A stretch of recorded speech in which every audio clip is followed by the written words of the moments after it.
Alors il s'agit du premier texte au monde, tout d'abord à réguler l'intelligence artificielle et à le faire de façon globale et non sectorielle. C'est un texte qui a vocation à régir les systèmes d'intelligence artificielle, qu'ils soient fournis, importés ou mis en œuvre au sein de l'Union européenne.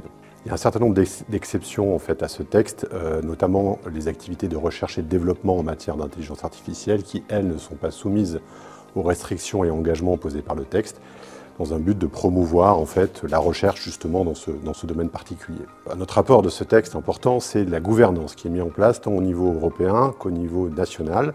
Au niveau européen, il va y avoir un bureau européen d'intelligence artificielle qui va être créé et qui aura vocation à veiller à la bonne harmonisation et application en fait, du règlement au sein des États de l'Union.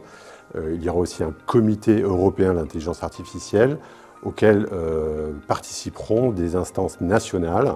Et donc au niveau national, il y aura des régulateurs, à l'instar de la CNIL par exemple pour les données à caractère personnel, dont la mission sera de justement régir et d'appliquer ce règlement dans chaque État membre de l'Union.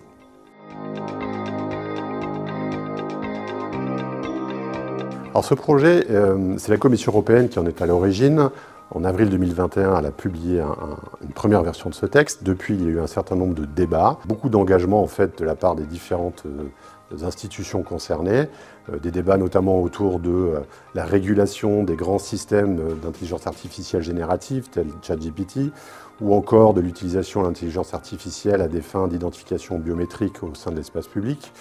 Et ces débats se sont terminés dans le cadre d'un trilogue, donc un dialogue à trois entre la Commission européenne, le Conseil européen et le Parlement européen, et ça a donné lieu le 8 décembre 2023 à un texte final dont on attend la publication au journal officiel de l'Union européenne. Une fois que ce texte sera publié, il va entrer en vigueur de façon séquencée, entrer en vigueur totale 2 ans après la publication de ce texte, mais dans les 6 mois qui vont suivre la publication, les systèmes d'intelligence artificielle les plus problématiques, ceux qui créent des risques inacceptables, seront eux interdits. Et dans une durée de 12 mois à compter de la publication du texte, la gouvernance, qu'elle soit européenne ou qu'elle soit nationale, devra être mise en place afin d'assurer en fait, une mise en œuvre de ce texte dans les meilleures conditions possibles. Les obligations vont différer selon les types d'utilisation de l'intelligence artificielle et puis selon le type de l'IA lui-même. Si je commence par les utilisations de l'IA, l'approche retenue par le règlement, c'est une approche par les risques. Autrement dit, plus le risque est élevé et plus les obligations seront fortes. Alors on peut distinguer 3 situations. Situation dans laquelle le risque est minimal, à ce moment-là, le règlement ne prévoira pas d'obligations supplémentaires. A l'inverse, si le risque est dit inacceptable par le règlement, et nous aurons une liste à ce sujet-là, à ce moment-là, l'utilisation de l'IA sera purement et simplement interdite. Je pense par exemple au système d'IA à usage de notation sociale. Et puis entre les deux, entre le risque minimal et le risque inacceptable, il y aura les risques élevés, les hauts risques. Haut risque parce qu'il y a une atteinte à la santé, à la sécurité, aux droits fondamentaux, à la démocratie, à la sécurité, etc.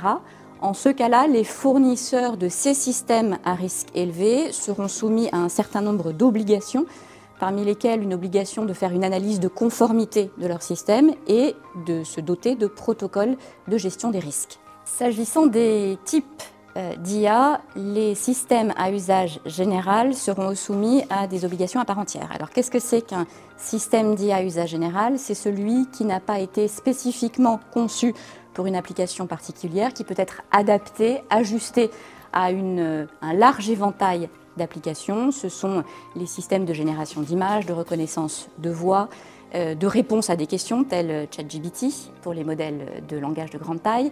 Ce seront aussi les traducteurs, etc. Pour cela, les fournisseurs de ces systèmes à usage général seront par principe tenus à des obligations de transparence vis-à-vis de leurs partenaires qui vont utiliser ces systèmes pour des conceptions particulières. En outre, les fournisseurs devront se doter de protocoles de façon à ce qu'au cours de la phase d'apprentissage du système, les droits d'auteur puissent être respectés. Maintenant, les systèmes à usage général en open source bénéficieront, eux, d'un système d'obligation allégé. Et à l'inverse, tous les systèmes à usage général qui présentent un risque systémique seront soumis à des obligations renforcées. Pour l'instant, l'usage systémique est apprécié simplement pour les systèmes les plus puissants. Le seuil qui a été retenu est un seuil au regard de la puissance de calcul qui est aujourd'hui 10 puissance 25 flops, mais ce critère sera amené à être réévalué et mis à jour. Le règlement exige que les États membres se dotent dans leur législation de sanctions qui seront efficaces, proportionnées et dissuasives. S'agissant des amendes administratives, le règlement, lui, a quand même fixé 3 plafonds qui vont de 1,5 jusqu'à 7% du chiffre d'affaires annuel mondial. La plupart des infractions au règlement devraient, elles, donner lieu à une amende de 3% du chiffre d'affaires mondial. Ces sanctions seront prononcées par au moins une autorité de régulation qui devra être désignée par chaque État membre.